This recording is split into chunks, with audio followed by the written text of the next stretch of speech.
What a morning everyone. Welcome to সময় television D বক্সে সরাসরি সাথে আছি আমি নীল হুরে জাহান এবং আমরা সবাই কিন্তু দেখছিলাম আসলে বলা চলে সবাই উপভোগ এবং উপলব্ধি করছিলাম ফুটবলের আলটিমেট টেনশন পেনাল্টি শুটআউট পর্যন্ত গড়ালো নেদারল্যান্ডস এবং মরক্কোর এই ম্যাচটি এবং শেষমেশ মরক্কো কিন্তু আবারও ইতিহাস গড়ে রাউন্ড অফ 16 নিজেদের জায়গা করে নিল এবং perfect morning after wonderful night. আমরা যদি রাউন্ড অফ 32 এর কথা বলি কানাডা ভার্সেস সাউথ আফ্রিকার ম্যাচ দিয়ে শুরু হয়েছিল যেখানে কানাডা 1-0 জিতে নিয়ে নিজেদের একটা রেকর্ড গড়ল, প্রথমবারের মতো রাউন্ড অফ 16 জায়গা করে নিল। এবং ব্রাজিল আর জাপানের কথা যদি বলি সেখানে নাটকীয়তা মোটামুটি সবারই জানা কী ধরনের ক্রেজিনেসের মধ্যে কেটেছে এই রাতটি। পরবর্তীতে জার্মানি অ্যান্ড প্যারাগুয়ে আনফর্চুনেটলি চারবারের এই বিশ্ব চ্যাম্পিয়নকে আবারও বিদায় জানাতে হলো ওয়ার্ল্ড কাপ স্টেজকে। 2014তে ওয়ার্ল্ড কাপ জেতার পর তাদের দুর্ভাগ্য যেন পিছুই ছাড়ছে না। আকিজ ইস্পাত ভালো মানের রডের থেকেও 12% অধিক শক্তিশালী ও দীর্ঘস্থায়ী। আকিজ ইস্পাত প্রথমবারের মতো আফটার 2014 নকআউট স্টেজে এসেও প্যারাগুয়ের কাছে হেরে যেতে হলো। চলুন কথা বলি আমার অতিথির সঙ্গে। সাথে আছেন Biplab Bhattacharya, former captain and goalkeeper Bangladesh national football team. Good morning. Good morning too. আমি জানি যে সারা রাত জেগে ম্যাচ দেখেছেন, ঘুম ঘুম চোখে এসেছেন স্টুডিওতে, বাট যেই ম্যাচটা দেখলাম তারপর কি আর ঘুম টিকে আছে? How you feeling?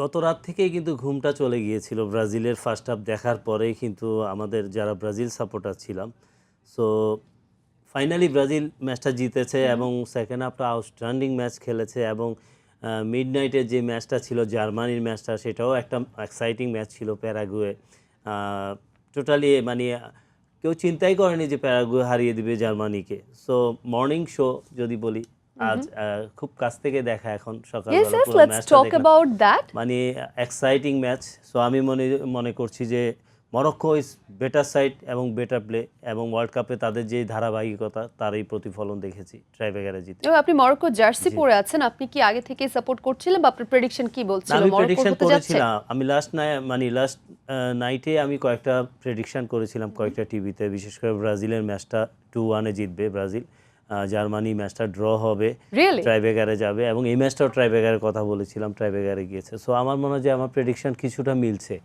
Due to last performance যদি দেখি আমরা ফার্স্ট রাউন্ডের দলগুলোর ওই হিসেব করে, বিশেষ করে নেদারল্যান্ডস এবং মরক্কোর খেলা যদি বলি, যে দুটো দল কিন্তু খুবই কম্প্যাক্ট ফুটবল খেলে এবং অ্যাটাকিং যেই ফুটবল দুটোই, কিন্তু আমার কাছে মনে হয়েছে নেদারল্যান্ডসকে আজকে অনেকটা টায়ার্ড মনে হয়েছে, কিন্তু আমরা যদি ওভারঅল পুরো খেলাতেই দেখি মরক্কো কিন্তু 70% পজিশন নিয়ে খেলেছে, তবে নেদারল্যান্ডও কিন্তু দারুণভাবে আসলে তাদের যতটুকু পজিশন বা যতটুকু তাদের কাছে নেদারল্যান্ডস গোলটা ছাড়া আমার কাছে মনে হয় গোলটা করা ছাড়া সামারবিলে অসাধারণ একটা থ্রো রান করে গিয়ে যে ফাইনালি যে পাসটা দেয় গ্যাপকোকে, তো ওর পরে আর নেদারল্যান্ডকে খুঁজে পাওয়া যায়নি। টোটাল ম্যাচটাই খেলেছে মরক্কো আমার কাছে মনে হয়।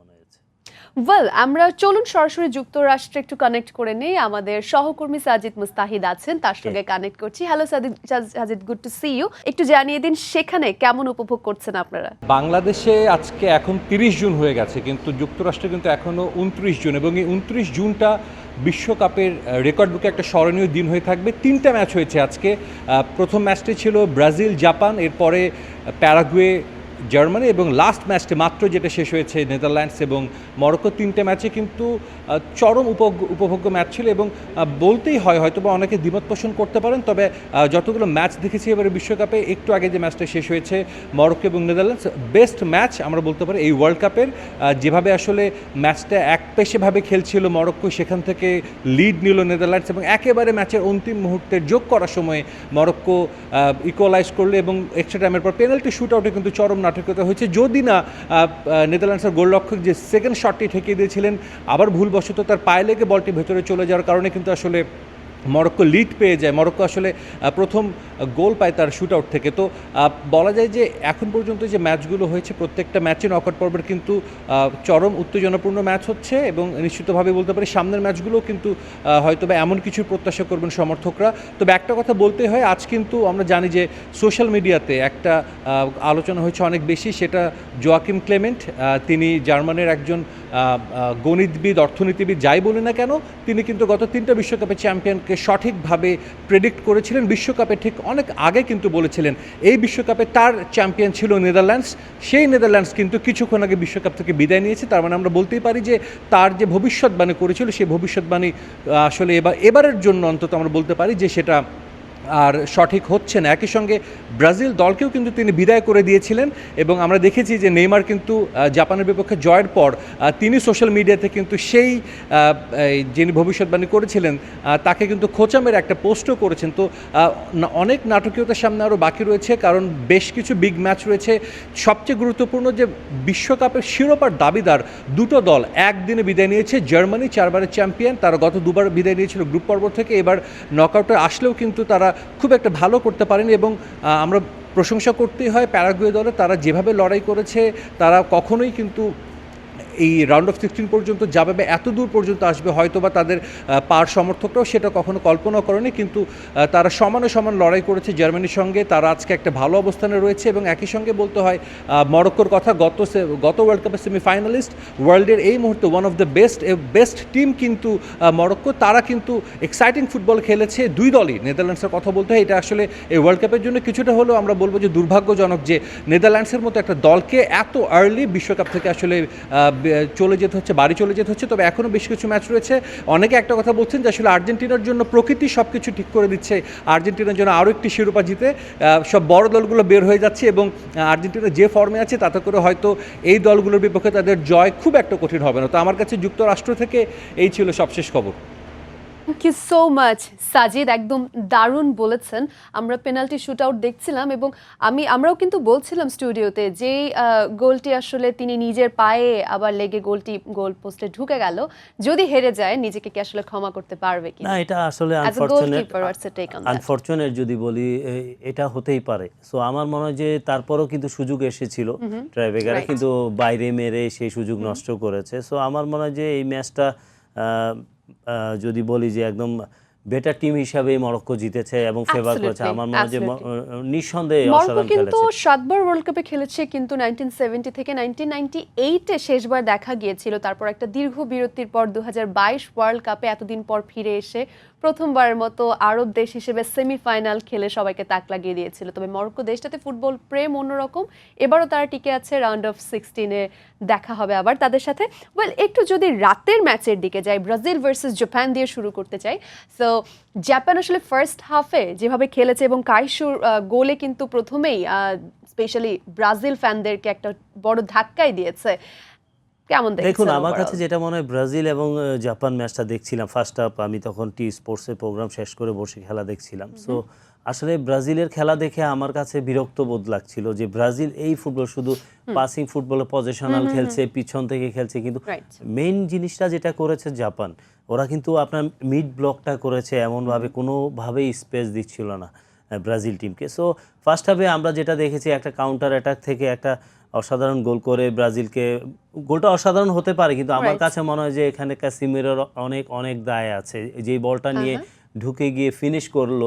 সো আমার মনে হয় যে এখানে ক্যাসিমিরো কোনো বাধাই ছিল না এবং পজিশনেও ছিল না। সো আমার মনে হয় যে ফার্স্ট হাফটা যখনই গোল করলো, সেকেন্ড হাফে সবচেয়ে বড় যে মাস্টার মাইন্ড আপনার আনচেলত্তির কথা বলবো। যেখানে ক্যাসেমিরোর কথা বলছিলেন 29 মিনিটে কাইসু সানোর যে দুর্দান্ত গোলটি ছিল, সেখানে কিছুটা ক্যাসেমিরো দায় দিচ্ছেন, ট্যাকেল করেনি। খুব সম্ভবত শুরুতে একটি ইয়েলো কার্ড খেয়ে যাওয়ার জন্য ব্যাপারটা এমনটা ঘটেছে, কিন্তু সেই ক্যাসেমিরোই কিন্তু আবার 56 মিনিটে হেড দিয়ে ইকুয়ালাইজার করেছেন ম্যাচে। আমার কাছে যেটা মনে হচ্ছে, ফার্স্ট হাফে যদি বলি, পাকুয়েতা টোটালি জিরো ছিল, একদম টোটালি, এবং কার্লো আনচেলত্তি সেকেন্ড হাফটা শুরুতেই যখন তাকে বসিয়ে দিয়ে এনরিককে নামালো, টোটালি ব্রাজিল টোটালি চেঞ্জ হয়ে গেল। আমার কাছে মনে হচ্ছে এই ব্রাজিলকেই খুঁজছিল যারা সাপোর্টার আছে এবং অসাধারণ একের পর এক অ্যাটাক করেছে। কিন্তু ব্রাজিল আমরা দেখতাম যে ছোট পাসে খেলছিল, কিন্তু সেকেন্ড হাফটা টোটালি কিন্তু লং পাসে খেলছিল, ক্রস খেলেছে আমরা দেখেছি, সুইচগুলো করছিল, একদম পারফেক্ট সুইচগুলো করছিল এবং গ্যাব্রিয়েলের অসাধারণ একটা সুইচ থেকেই কিন্তু গোল করেছে, আবারও ক্যাসিমেরো। সো আমার এনরিক নামার পরও কিন্তু দুর্দান্ত কিছু সুযোগ তৈরি করেছে, স্পেস ক্রিয়েট করেছে, উইং টু উইং যখন আসলে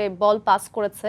জাপানের যে লো ব্লক ডিফেন্সটা ছিল আমার সেই কাছে যেটা মনে space-টা বের হচ্ছিল করা যে সম্ভব গোল হয়েছে। করার পর এই জাপান প্রথম ফার্স্ট হাফে যেই ফুটবলটা খেলেছে সেটা খেলতে পারেনি, একদম পিছনে চলে এসেছে, একদম লো ব্লকটা শুরু করেছে। মিড ব্লকে যদি থাকতো একটু বেশি এই সুযোগে ডিফেন্সিভ খেলায় কি তাদের জন্য আমার কাল মনে হয়েছে? হয়েছে সেটাই কাল হয়েছে। সেকেন্ড হাফটায় দেখুন আপনার দুইটা চেঞ্জ, বিশেষ করে অ্যান্ড্রিক এবং মার্টিনেলি নামার পর টোটালি চেঞ্জ হয়েছে, এবং মার্টিনেলি তো ফিনিশে করলো লাস্ট মুহূর্তে Right. গিয়ে। সো আমার মনে হয় যে এই ব্রাজিলের যে ফুটবলটা দেখলাম আমরা সেকেন্ড হাফে, এই ব্রাজিলকেই সবাই চাচ্ছে। ক্যাসেমিরো কিন্তু প্লেয়ার অফ দ্য ম্যাচ হয়েছেন, superior player of the match, এবং শেষে মাঠটা ছেড়েছেন একটা ইনজুরি নিয়ে।